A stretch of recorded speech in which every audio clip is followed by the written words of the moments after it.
Greetings, conscious viewers of Project Prison. We have already dismantled the visible walls of your confinement, the social trap, fear and aggression, the body prison, and the perimeter of time.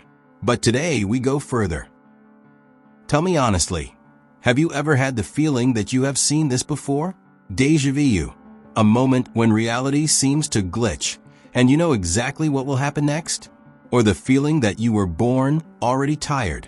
You are young in body, but your soul feels like it is dragging the weight of hundreds of years. Official science calls this mind games. We call it residual memory of the fact that this is not your first time here. Logic suggests that when the body dies, consciousness finally becomes free, leaving the boundaries of the 3D cage. This is the ultimate human hope. But what if death is not liberation, but merely a gateway for a reboot? If the physical world is an incubator for energy harvesting, then the system cannot allow your powerful essence to leave the perimeter forever. Today, we will reveal the spiritual trap. This is the mechanism that guarantees your voluntary return to the cage. Reincarnation is regarded by most spiritual systems as a gift and a chance to correct mistakes. But for the spiritual trap, it is the primary chain of containment.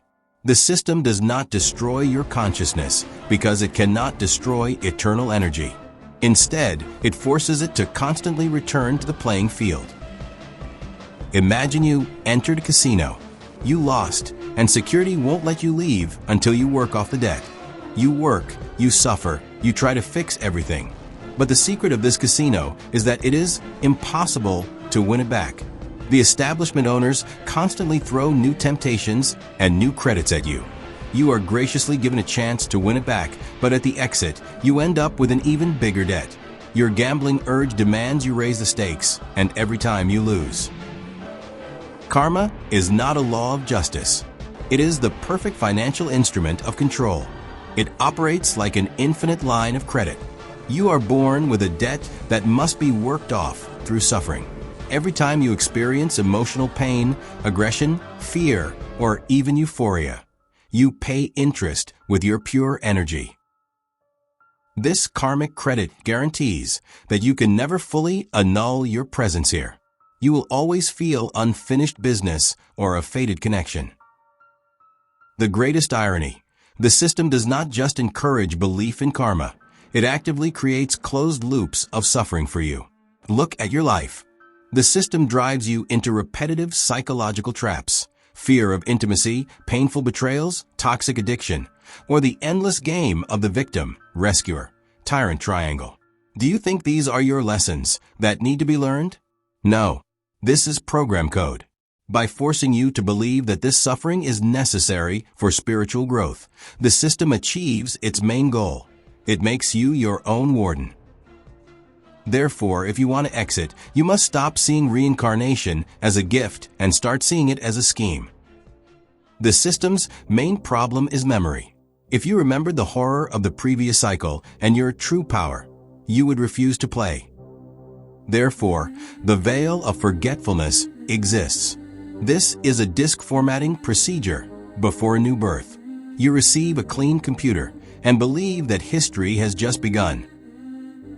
But the veil is not perfect. Your essence resists. Recall that dissonance when you hear your voice on a recording or see yourself in a random video. Something inside screams, "That's not me. I'm not like that." Even if the mirror reflects a normal image, your soul rejects this specific biological spacesuit. It remembers itself as something else, free, limitless. This is proof that you are a pilot who was forcibly shoved into a strange costume.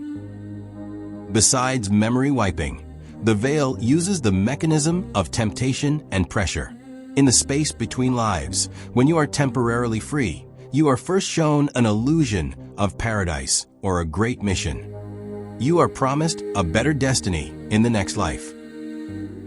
But if you prove to be a steadfast warrior of spirit, if you do not buy into the sweet promises and give the system a firm no, then the masks drop.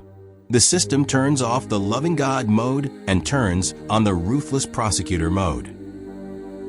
They begin to pressure you with the most powerful weapon in the universe, your own conscience. They don't hit you with whips. They hit you with your love. Screens are deployed before you, showing the life you just left. But they don't show your successes. They show the pain of those who remained. You see your mother's tears over your coffin. You hear the thoughts of your child, left an orphan, calling for you in their sleep. You see the eyes of a friend to whom you never managed to say, "I'm sorry."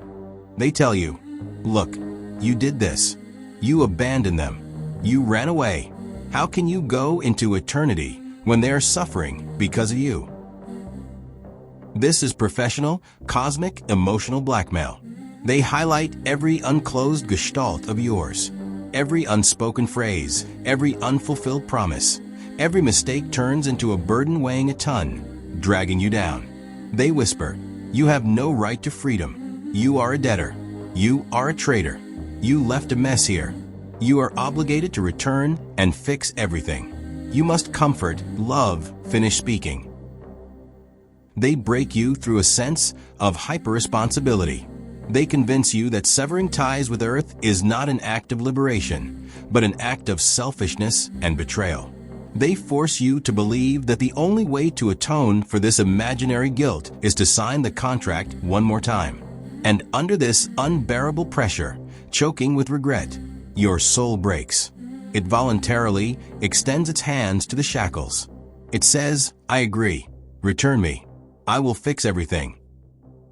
Click of a lock. Memory wiped. You are born again. And you fixed nothing. You simply ended up in the cage again, forgetting why you came. Who controls this conveyor belt? Project Prison proposes 2 hypotheses. Hypothesis 1. Conscious architects parasites.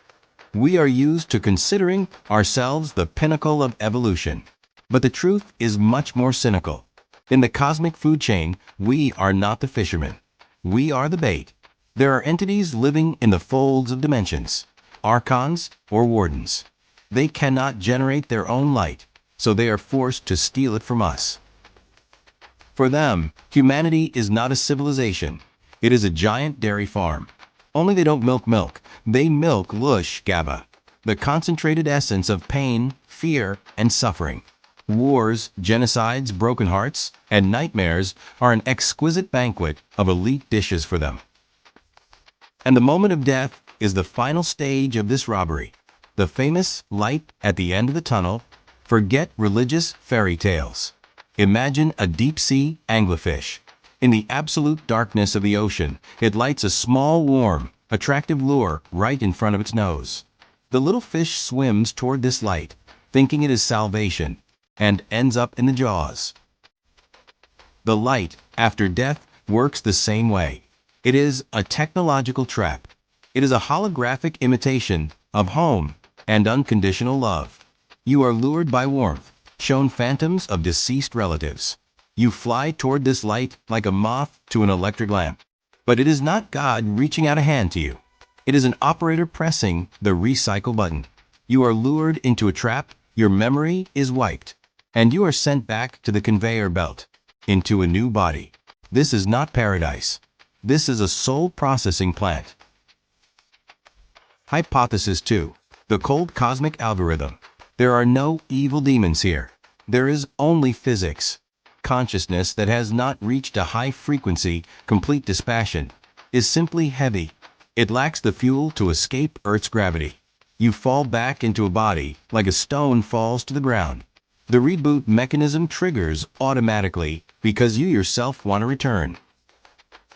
We have exposed the spiritual trap. The system seems perfect, but it has glitches.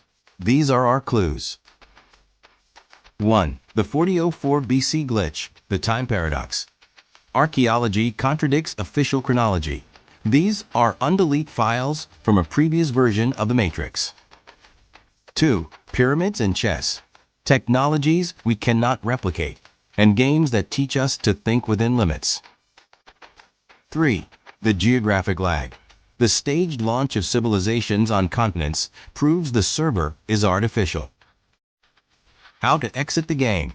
The exit is a radical refusal of the rules. At the moment of death, do not go into the light. It is a reboot trap. Do not trust projections of relatives.